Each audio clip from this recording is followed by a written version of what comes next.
Good morning, Tuesday, June 4th. 10 days until my birthday. I will be turning 35. And on my 35th birthday, I won't be doing dick, except watching my kid graduate. I earned my freedom on my birthday. No more children. Well, not being responsible for them, I guess. Anyway, what do I have today? I've got to cover up at noon. A young lady has, I think it says like Semperfi or something like that in green on her arm, and it is garbage. So we are covering it with a couple hibiscuses and an anchor. Traditional, big, bold, and sexy lines. It's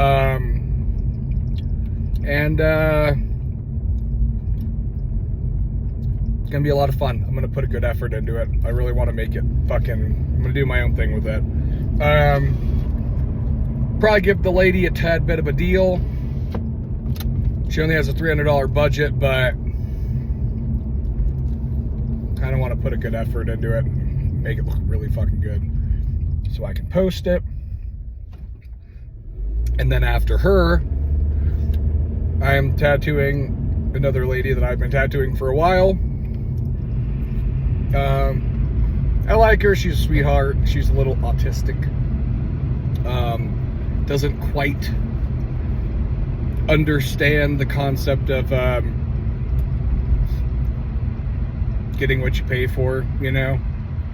So she always tends to have a little bit cheaper of a budget. But it is what it is. I'll probably cut her a little bit of a break today too. She only has a $150 budget, but like what she wants is probably closer to at least a $200 tattoo. So it's one of those things where it's like, do I give you what you're paying for, or do I make it a little bit better for myself? Because at the end of the day, regardless of what somebody's budget is, every tattoo that I do and every tattoo that I post is advertising for myself.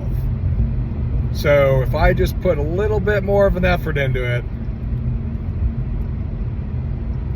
regardless of if I'm getting paid for it or not, could make me business. I mean, in all fairness, the young lady's name is Sandra. She did bring me the lady that is getting the cover up today, so cut her a little bit of a break. And then after that, one of my other clients is trying to get in. He got a ex-girlfriend's name tattooed on him that he wants covered. And get this dumb bullshit. He wants to cover up his ex-girlfriend's name with some crossbones to get his new girlfriend's name tattooed on him. Job security. All I gotta say. So, if I can squeeze him in, if I'm able to squeeze him in and he's able to come in when I can squeeze him in, then I'll get him in. If I can't, I can't. It is what it is. You know, if I'm able to get him in, it wouldn't be till maybe 4 o'clock. So if that works for him, it does. If it doesn't, it doesn't. And then I decided to put up a post this weekend of a tattoo giveaway. Totally failed on my end. Posted up a design, said 50 shares, 50 likes.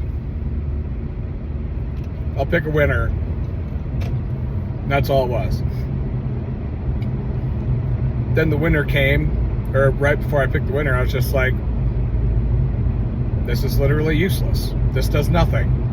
So then I did another post after I picked the winner, and actually created a really cool flyer where it says the shop name, shop address, shop phone number, cool little Polaroid design that I totally ripped off of somebody from Instagram, and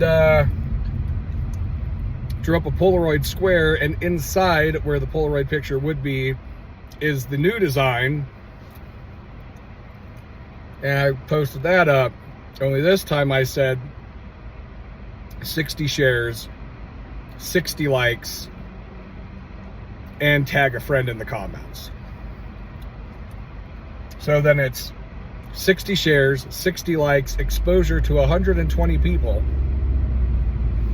for a $160 tattoo. $160 tattoo at worst is going to take me an hour. So an hour of my time to expose myself to 120 people, it's not a bad trade-off. I mean, in all fairness, I mean, I can write it off in a sense. But all I could really do is just write off like the cost of the material. So it's just like, yeah, it's a $160 tattoo, but I'm only really able to write off like, I don't know, $20 in materials.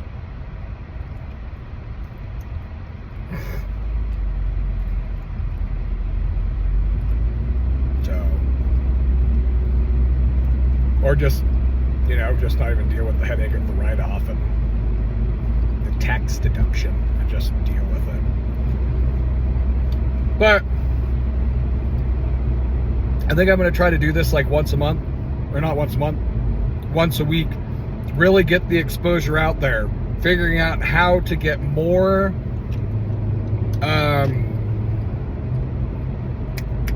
what's the word I'm looking for? Give it to me. More exposure, but more traction, more interactions. There we go.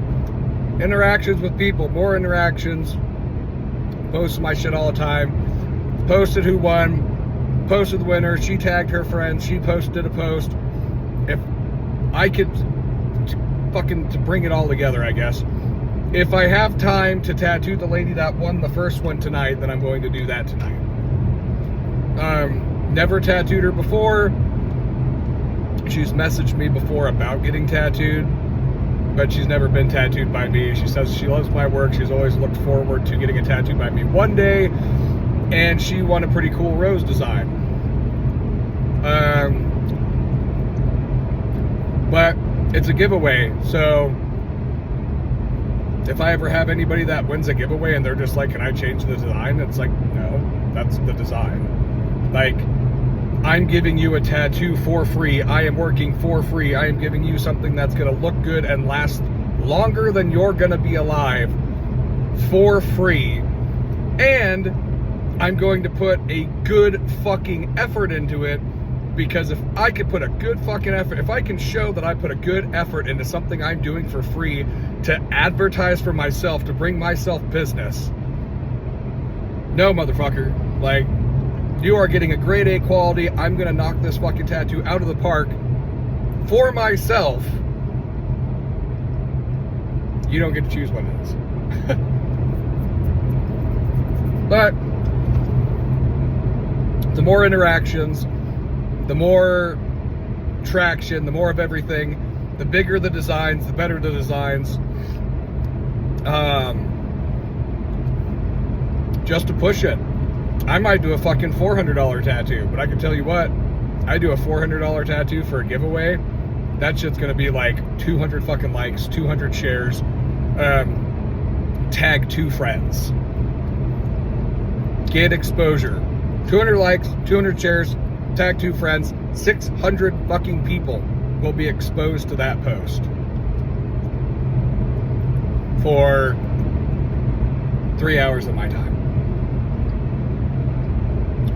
Sounds pretty fucking solid to me.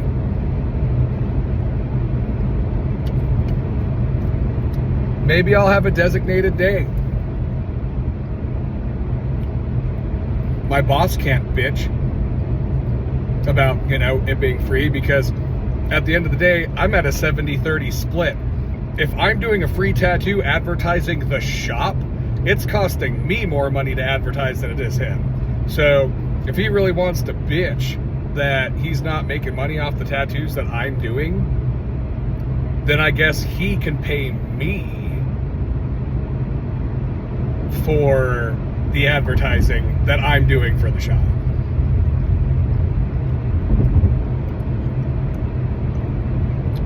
Which would be pretty cool. But it wouldn't happen because I don't care. But anyway, that is it for now.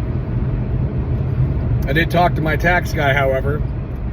He said I can write off the mileage while I'm recording. Well, I can write off the mileage if I'm recording in the car.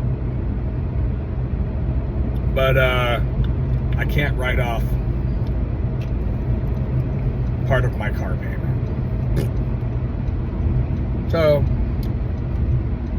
that's kind of annoying, shitty. It is what it is. It totally makes sense. But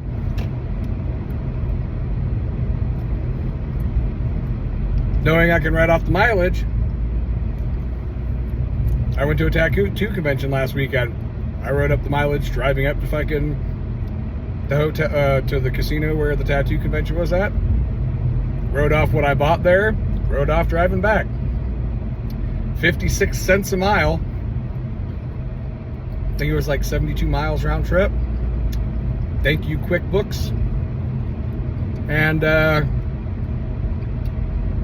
definitely going to be trying to figure out more deductions. Because the thing is I'm not trying to find a loophole. I'm not trying to I'm not trying to get away with anything. They're there for a reason. It's not illegal if it's there. And the only thing that you need to do is you need to find out what you can and cannot deduct. And no one's going to go out of their way to tell you what you can and cannot deduct. Because if it ends up not being deductible, then you could be like, oh, well, they told me, because I asked my tax guy if he can point me in the direction of where I can find deductions, and he didn't even answer that question. He just answered the one about the mileage. But I mean, if I really wanted to write off my car, then I can just lease it through my business license, and then I have a business car, and I will tell you what, I will wrap the fuck out of it. But we'll see what happens.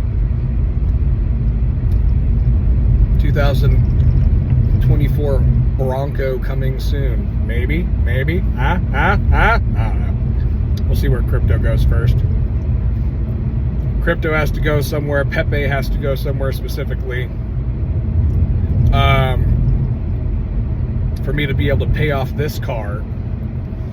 Once I pay off this car, we start working towards paying off my wife's car, paying down my wife's car, and then down the road we're gonna trade in my wife's car for a new Bronco, and then we'll kind of flip-flop. You know, she'll drive the Honda, I'll drive the Bronco, I'll drive the Bronco, she'll drive the Honda. But it is what it is.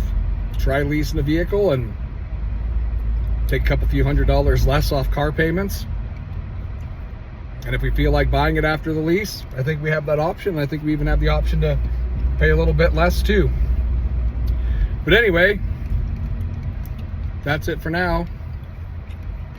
So I will see you guys later today. See ya.